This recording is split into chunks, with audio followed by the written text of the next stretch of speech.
ওয়ালাউ আন্নাহুম ইযলামু, যদি তোমরা জুলুম করো, আনফুসাহুম, নিজের নফসের উপরে,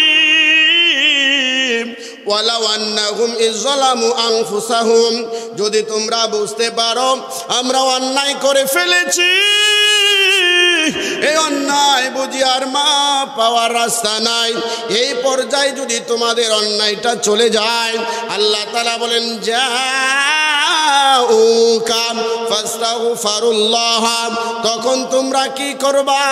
ওয়ালাউ আন্নাহুম ইযলামু আনফুসাহুম জাউকা, তোমরা চলে যাইবা, আস্তাগফিরুল্লাহ, আমি আল্লাহর কাছে ক্ষমা চাইবা, ওয়াস্তাগফারা লাহুমুর রাসূল, রাসূল সাল্লাল্লাহু আলাইহি সাল্লাম তোমার জন্য ক্ষমা চাবে, যদি নবীও তোমার পক্ষে হয়ে যায়, লাওয়াজাদুল্লাহ তাওয়াবার রহিমা, আল্লাহ বলেন আমি আল্লাহকে 100% ক্ষমাকারী, 100% দয়াকারী রূপে পাইয়া যাইবা।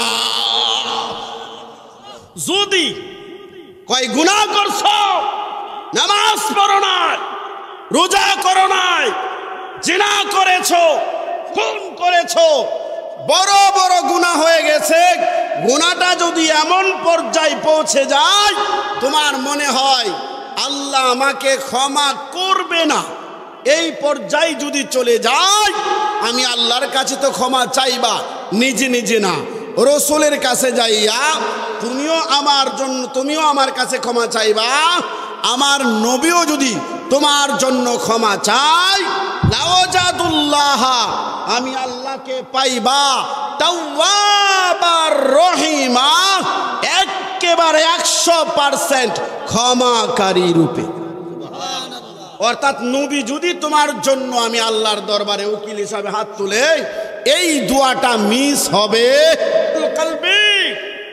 আমরা জানি 70টা 72টা মেয়ে, আমার মুর্শিদ কেবলা বাড়ি পাশাপাশি গাছতলা, মুফতি নাজিমউদ্দিন আল কাদরি হুজুরের বর্ণনা দিয়েছেন 101টা মেয়ে। কয়টা? জোরে বলেন কয়টা? 101টা মাইয়া মাটির মধ্যে জিন্দা চাপা দিয়া দাহিয়াতুল কলবি নবীর কাছে আসলেন। আয়েশা বলে, নবী গো, আল্লাহ তো বলেছে আপনার ওয়াজ শুনেছি, আপনার কাছে আয়েশা ক্ষমা চাইলে আমার আল্লাহ ক্ষমা করে দিবে। আমার মনে হয় নবী,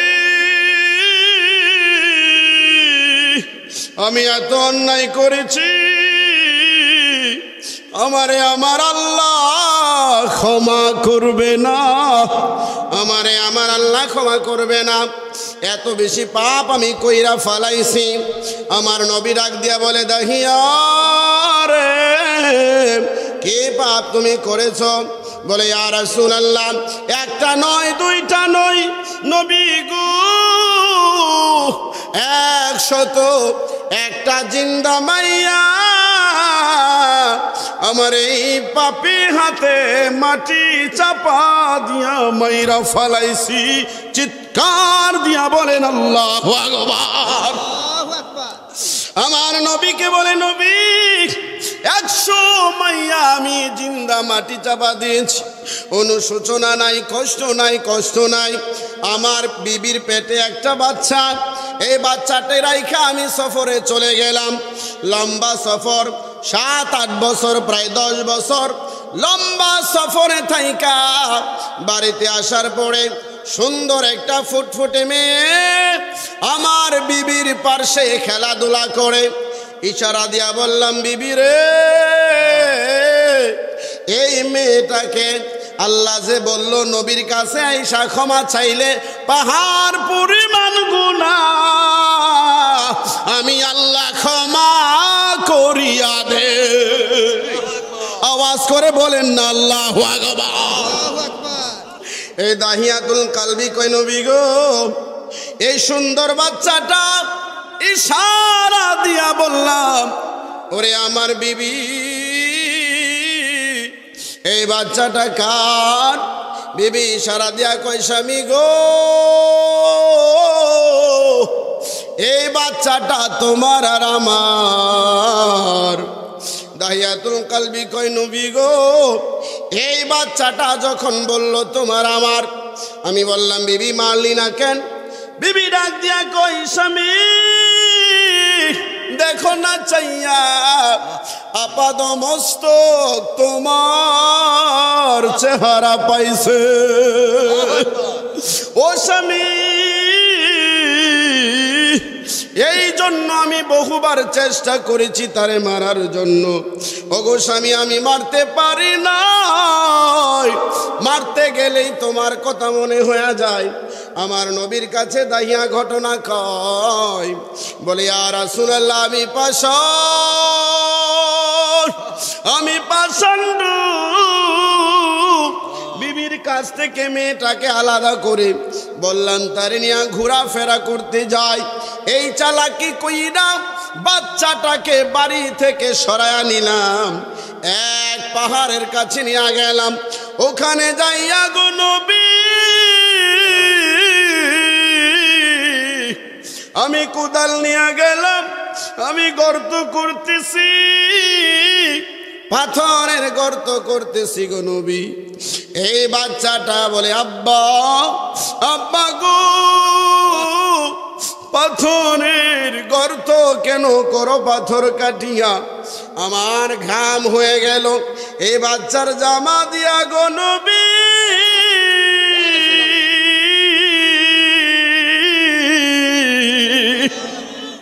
ও গো নবীজি আমার এই বাচ্চাটা জামা দিয়ে আমার ঘাম মুছে ডাক দিয়া কই আব্বা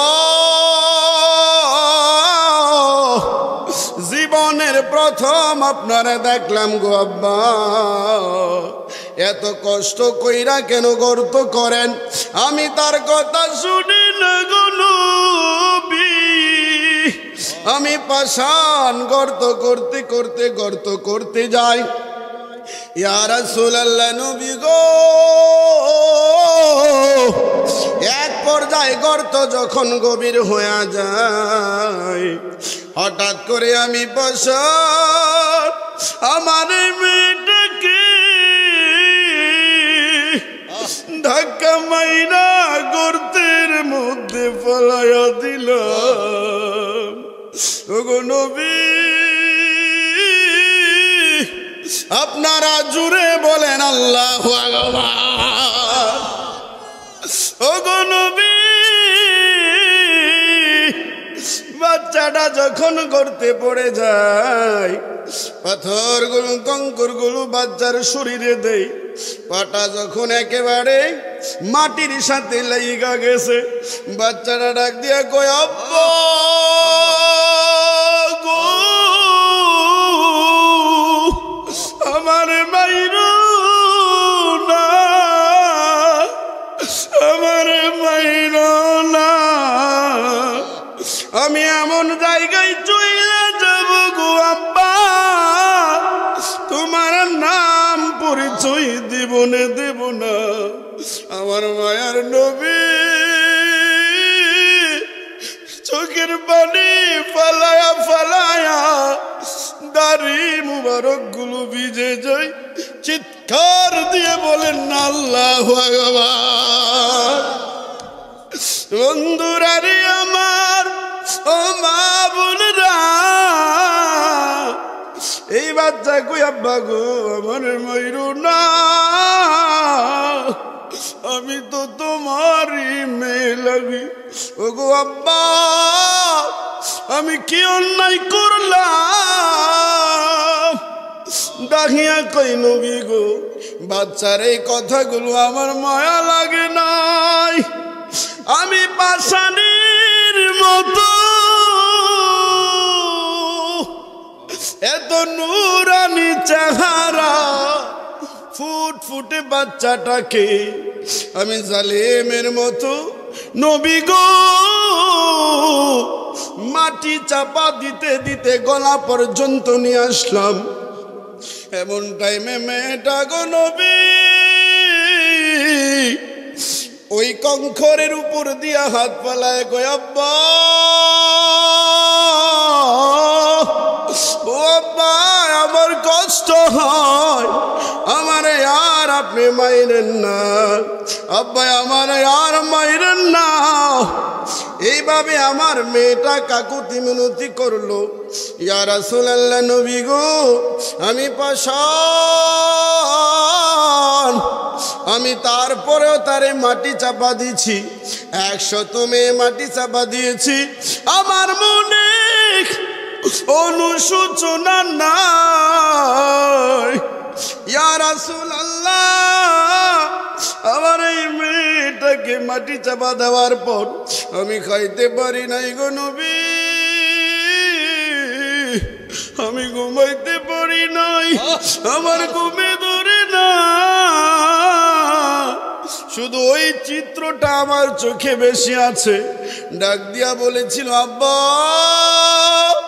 আমারে মাইরো না, আমারে মাইরো না। আপনারা জুড়ে জুড়ে বলেন আল্লাহু আকবার। ওগো নবী এরপরে আমি এই বাচ্চাটাকে মাটি দিলাম, মাটি দেওয়ার পর আমার শান্তি লাগে না, আমি খাইতে পারি না, আমি ঘুমাইতে পারি নাই গো নবী, আমার কাছে অশান্তি লাগে, এমন জীবনে আমার লাগে নাই। আমার মনে হয় গো নবী আমি বুঝি কখনো আর ক্ষমা পাবো না। জুড়ে বলেন আল্লাহু আকবার। আপনাদের কাছে জানতে চাই, আমার নবী যদি দাঁড়িয়ার পক্ষে আসে আমার আল্লাহ ক্ষমা করবে কি করবে না? যেই নবীর জন্য 101টা জিন্দা মেয়ে মাটি চাপা দেওয়ার পরেও নবী পক্ষে আসলে আল্লাহ ক্ষমা করে দেয়, ওই নবী আমাদের দরকার আছে না নাই? কার কার নবী দরকার আছে হাত তুলে দেখান।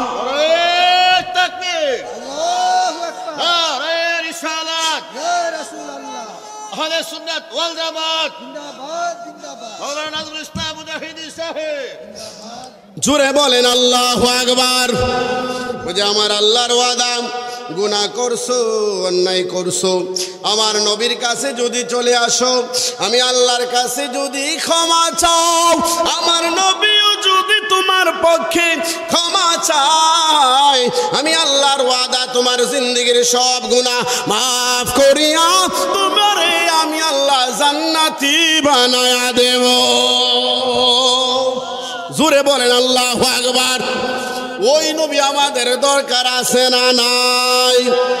মায়ার নবী, দয়ার নবী, রহমতের নবী, আমার জিন্দা নবী, এমন নবী, নবী যার পক্ষে চলে আসে চিরস্থায়ী জাহান্নামীকে আমার আল্লাহ জান্নাতি বানায়া দেয়। বন্ধুরে আমার, বাবাজিরা আমার, ওই নবীর আদর্শ, ওই নবীর সুন্নাত তরিকায় জিন্দেগি, ওই নবীজির চলাফেরা, ওই নবীজির কথা বলা, ওই নবীজির কথা বলার ধরন, নামাজ রোজা সবগুলো আমাদের দরকার আছে না নাই? জোরে বলেন আল্লাহু আকবার।